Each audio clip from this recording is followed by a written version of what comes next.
Arestado ang isang komadronang nagbebenta online ng bagong panganak na sanggol. Depensa niya, iniwan sa kanya ang bata at naghahanap lang siya ng mag-aampon dito. May report si John Consulta.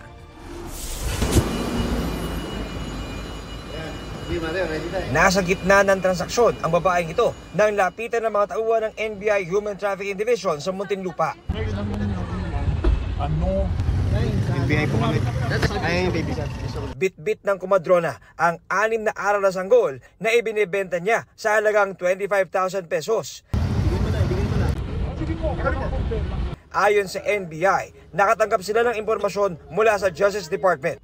Isang babae raw ang nag-aalok online ng bagong panganak na sanggol. Nakipag-negotiate kami sa kanya and finally our agents from the Human Trafficking Division caught her in flagrante delicto.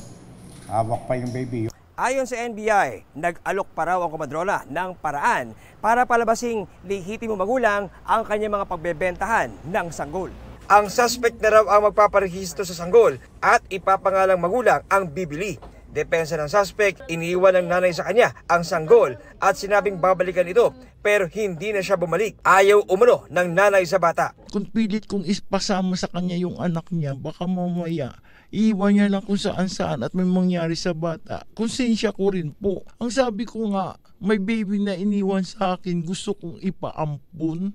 Kaso may bayan, may demand yung gastos ng midwife at saka yung pagpapaanak. Hindi raw alam ng suspect ang pangalan at address ng ina na pinaghahanap na ng NBI. Kung mapapatunayan na inabandon na niya yung bata, ay maaari po rin namin kasuhan yung nanay ng child abuse. Habang ang komadrona, sinampahan na ng patong-patong na kaso kabilang ang human trafficking. Nasa pangangalaga na ngayon ng DSWD ang sanggol.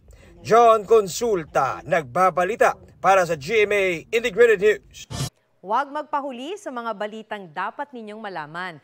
Mag-subscribe sa GMA Integrated News sa YouTube. Sa mga kapuso abroad, subaybayan nyo kami sa GMA Pinoy TV at sa www.gmanews.tv.